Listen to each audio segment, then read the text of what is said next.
It's me, Brave Michaela, again. I just wanted to tell you how my cannabis makes me feel. It makes me feel tired, like rest time tired. It makes me have the munchies.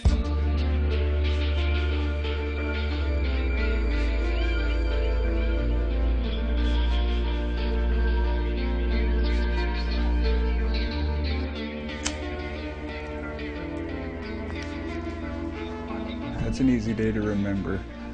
Friday the 13th, 2012 was the day we got told she had a mass in her chest. Her oncologist came and said the chemotherapy wasn't doing what it was supposed to. They were going to recommend us to start considering full body radiation and a bone marrow transplant. We knew that wasn't necessary. We knew that what we were going to do would be right. So that day we gave her her first dose of cannabis oil. 6 days later, it was in full remission. Medical marijuana is legal in 20 states and DC, but there are still legal use cases that are very controversial, like medical marijuana for kids. Some claim it's a wonder drug for epilepsy, severe autism, and to quell the harsh side effects of chemotherapy. Others decry the long-term effects of pumping weed into still-growing bodies. We headed to the small town of Pendleton, Oregon, a state where medical marijuana is legal, to visit Michaela Comstock, an 8-year-old who takes massive doses of concentrated THC to treat her leukemia. Her family believes in cannabis's curative effect, that pot can literally shrink tumors.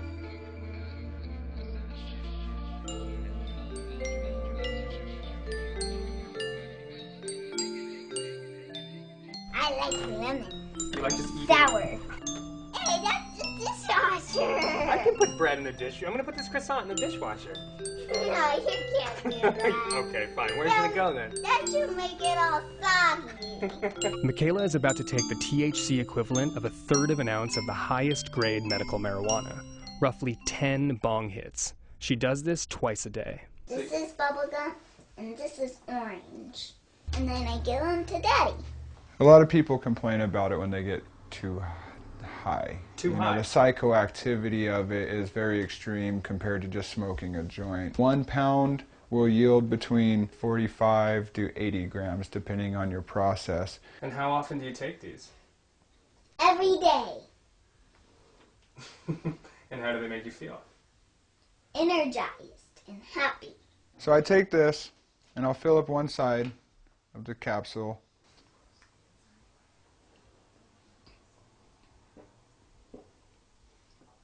And sometimes I keep it in my mouth for a little bit so I can taste the flavor. Because then it tastes yummy. In the conversation around medical marijuana for children, dosing is a major issue. How much is too much? Michaela's treatment is about delivering the most amount of THC that she can tolerate, psychoactive properties and all. This is like the medicine basket. Saturation is key in treating cancer. You have receptors on every cell and organ in your body. The more cannabinoids you can intake, the more effective the treatment would be. And it protects the nerves from the damage caused by the chemotherapy. Cocoa butter lotion. It's a cannabis-infused essential oil blend that rolls right on. So it's just like a tiger balm, but... Yeah, you drop it right on your tongue. Yeah. Every now and again, Michaela likes to have medibles or infused goodies or candies. And she'll eat these things on top of her oil. That's when she gets the more noticeable psychoactive effect. Michaela loves to eat these. Feel your dose kicking in?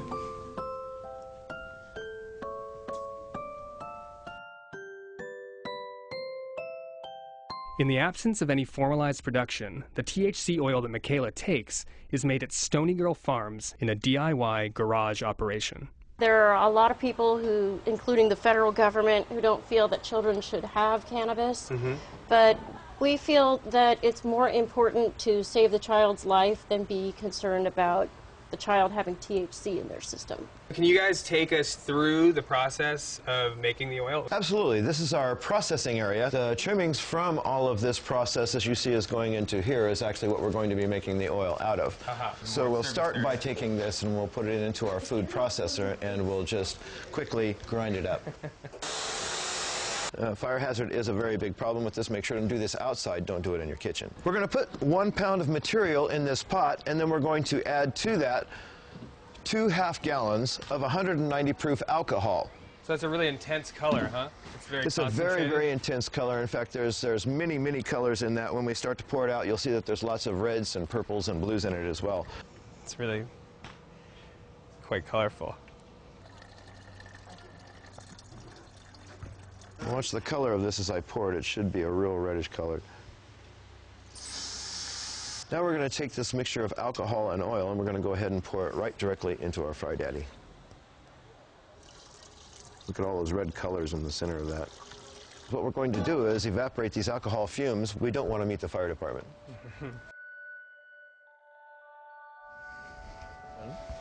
Guess what? That time is now. We don't want any alcohol around left for the patients. As you can see, it's quite thick. So if you touch it to your tongue, it's still a drop. Does this drop get me high? It very well can. Okay. In addition to cannabis, Michaela takes traditional cancer meds too. How do you think the cannabis helps her? Like what? Well, the cannabis is made it so Michaela really has minimal symptoms. She was very, very, very ill and in a lot of pain. She didn't want to eat and very thin looking. The very first dose of cannabis we gave her, she instantly said she was hungry and she smiled and she was happy. We get our baby back. She plays now and she's a child again. As much as Michaela's folks prize the palliative effects of cannabis, it's the drug's supposed curative power that makes them such zealous advocates. In conversations with Brandon, he often uses the word apoptosis. How exactly does THC allegedly shrink tumors? THC attaches to cannabinoid receptors in our bodies and translocates bad mitochondria in cancer cells to produce RNA that disintegrates the walls of the endoplasmic reticulum. Peer-reviewed medical studies have backed up this claim, but only to a degree. There is no control when it comes to this word called cancer.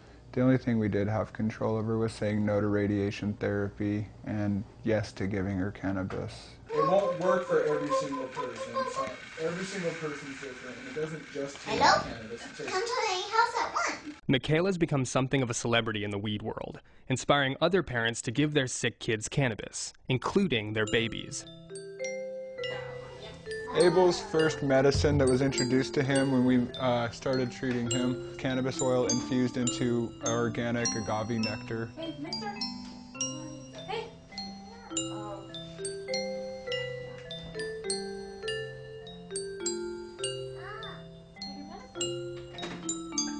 I love PB&J.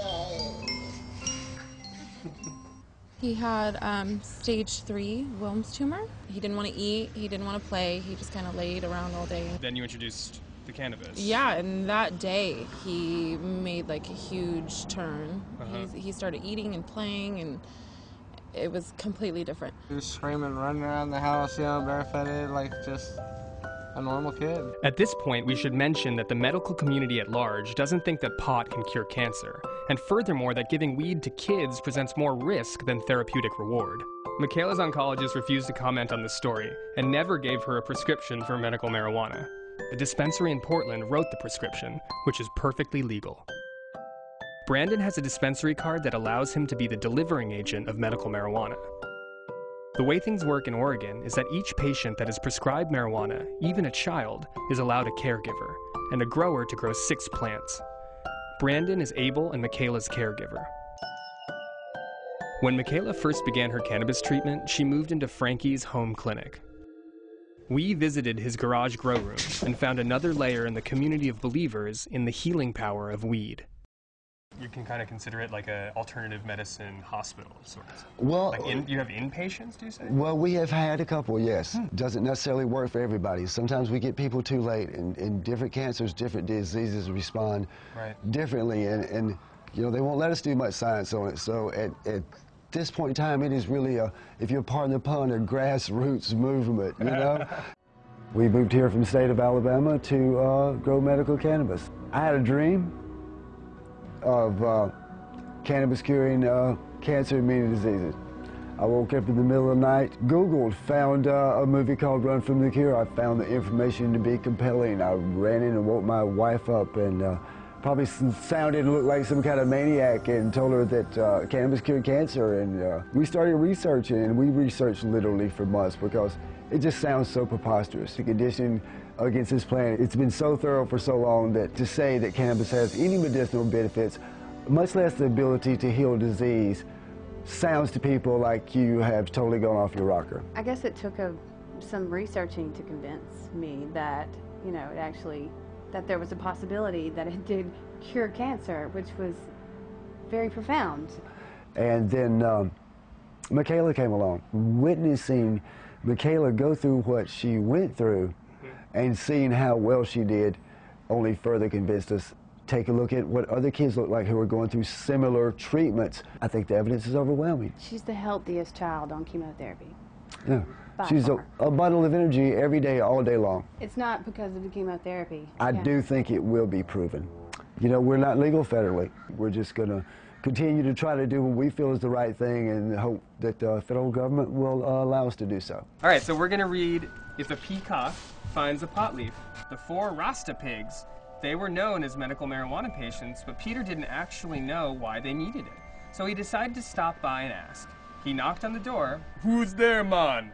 one of the pigs called from behind the door. "Hello, I'm Peter the Peacock from next door." They quickly opened the door and snatched Peter in. It's a good Rasta hat. "He's got a bong." "What can we do for you, man?" the 4 Rasta pigs said in unison. "Well, actually, I was just wondering why you need medical marijuana." The 4 Rasta pigs took turns telling Peter of how they'd been losing sleep ever since the wolf moved in down the street. Uh-oh. Eventually, they went to a doctor and found out they had insomnia. Their doctor recommended medical marijuana because it was natural and wouldn't harm their bodies, but it would help them sleep. Peter gets his medical marijuana license, tries it, and finally he feels so much better. With a smile on his face, he fans out his colorful wings, and he is happy again, thanks to medical marijuana. Yeah, that's good stuff. Kevin Sabet is the director of the Institute on Drug Policy at the University of Florida and a former Obama administration drug policy advisor. This is Kevin. Hey Kevin, it's Krishna from Vice. So what is your general position then towards medical marijuana? Well, my position is that marijuana definitely has medical value, but we don't need to smoke, vaporize, or eat it to get that value. Medical marijuana as it currently stands is a joke. It's a joke. You know, we don't smoke opium to get the effects of morphine. It needs to be separated just like 100 years ago when we separated opium from its recreational and medicinal properties. It's something that we definitely need to pursue, frankly, with more vigor than we've pursued in the past. Why do you think that hasn't happened yet on the federal level? Because it should be lab scientists, pharmacists, and doctors in certified laboratories as opposed to guys mixing a mixture in their backyard and growing something in their basement. Don't use it as a cover for legalization and make it truly legitimately medicine. But for Michaela's family, weed is already a legitimate course of treatment. And then this is your dream journal? The Big, Big Dream by Michaela Lynn Comstock. So what is this dream about? A big, humongous ice cream.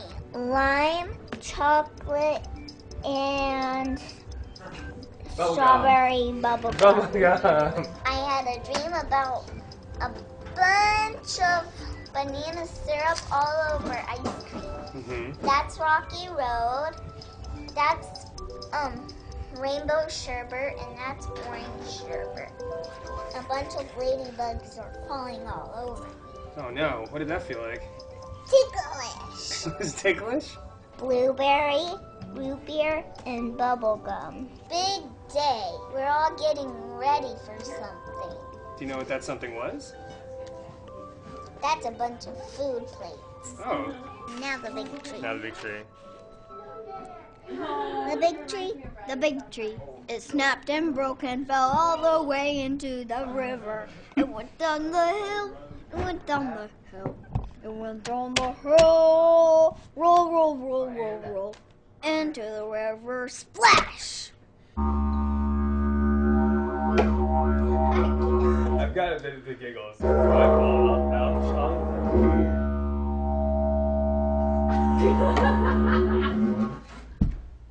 1, 2, 3, 4, 5. It's hard to imagine what it's like to have your kid diagnosed with cancer, but it's clear that Michaela and her folks are empowered by what they believe to be marijuana's positive effects. They, like other proponents we met, have donned the robes of the converted with evangelical zeal. Whether weed might in fact be the cancer drug of the future remains to be seen.